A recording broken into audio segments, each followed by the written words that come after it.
I have to start with you, Andrew, on what the congressman just said there. He's confirming an account we first heard about from a Democratic member of Congress who told her constituents that there was a member giving a tour to some of the people who returned the next day to carry out the insurrection against the Capitol.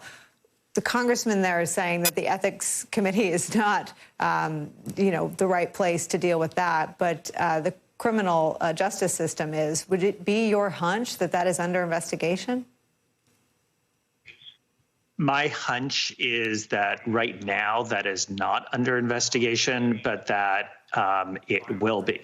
It's obviously always tricky to have a criminal investigation that involves Congress, but it can be done. And there are two types of crimes, I would say sort of small bore and big picture ones. One is the simple types of crimes related to trespass. It's sort of illegally being on the premises and whether this congressperson was assisting that and assisting the person gaining access impermissibly. The other, though, is much more serious, which is sedition. And the wording of sedition under the criminal code is to prevent, hinder, or delay the execution of the laws of the United States. That is very broad. It will come down to the intent of the congressperson, what they were told, why they were doing this. But you would expect the FBI, as the preeminent law enforcement agency in this country, to sit down with a congressman or congresswoman and to hear what the person was thinking and why they did this. Andrew, that would be as part of a thorough investigation. I want to ask you what is going on right now at the FBI, because the news out of the Washington Post yesterday that there was a memo out of the Norfolk office sent up to headquarters that recounted some of what was happening online from these groups, that they planned to come to D.C. to make war. The war was in quotes, that these groups had very sophisticated meeting points outside of D.C. and they were going to travel in together. They planned to attend the rally and then proceed to the Capitol. What does it mean to us who read it and say, well, they knew who was coming and they knew what they were going to do? Can you just add on, if it's more complicated than that, can you explain that? Sure. So I think that there was a huge failure of leadership at the FBI yesterday. At the very least, I mean, obviously there was a failure on Wednesday and before that, but this is the most serious national security risk to the United States since 9/11. And the acting attorney general and the director of the FBI have been basically absent. Yesterday, at the very least, the head of the FBI, Chris Wray, needed to do three things. He needed to talk about the failures at the FBI and what he's doing about it. And at the very least, that should include asking the inspector general to do a complete up and down scrub of what happened. And so the Norfolk report and those kinds of things need to be examined. And Chris Wray needed to talk to the American people about doing that kind of background, thorough investigation. The second thing is to talk about what they're doing to actually investigate and charge people. And then the third is they need to speak to future protesters about what they can do within the First Amendment and what the FBI is going to do if they step outside of the First Amendment and take the law into their own hands and how they will be treated. Unfortunately, the FBI didn't do number one or number three.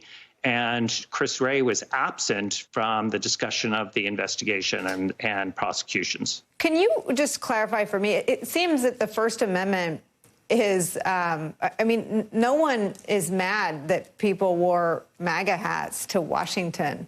No one's mad that they like Donald Trump. I think what people are upset about is that they beat a Capitol police officer to death with a fire extinguisher, vandalized the Capitol, and were carrying zip ties and weapons and plan to do harm to the vice president and the speaker. There seems like there's this chilling sort of cloak of, well, we can't do anything, people can tweet whatever they want. Can you just clarify where those lines are for law? I mean, I just, working in the White House after 9/11, everything, and again, these policies are so controversial, so it's not a perfect parallel, but every policy that was pursued was to find out what the terrorists were saying, and we listened to them. That's what metadata was. I mean, knowing what they said online is just basic intelligence. Why wasn't a memo from Norfolk like that responded to with a show of force to protect against the occasion that came true? It turns out it did, but why isn't that the practice of the FBI?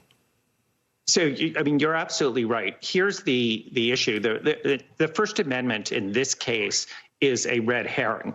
There is no issue here about people being able to protest peacefully or to speak. That's not, no one's seeking to criminalize that. And the FBI has a policy, which is a good one, which is that you cannot take action solely based on First Amendment activity. Again, that's not at issue here. Right. That's not what Norfolk was complaining about. They weren't saying, oh, people are going to come and they're going to express their opinion one way or the other. That's not worth writing that memo. It was the fact that they were going to act on it. That's where the First Amendment stops. And there's nothing at all that prevented the FBI from looking into people who are acting on their beliefs one way or the other. It doesn't matter what their beliefs are if they're going to act in a way that violates the law and not just express their views. Eugene, anyone that monitors right-wing media knows that it was always about taking action. Yeah. It was always about action. It was never about professing love to Donald Trump. The fundraising drive that resulted in millions being raised by Donald Trump after he lost the election was all about taking action. That was their mantra. Exactly. They kept going, stop the steal, stop the steal. We're going to do this. We're going to do something. So it was totally about action. There was no question of it just being, a venting of political views.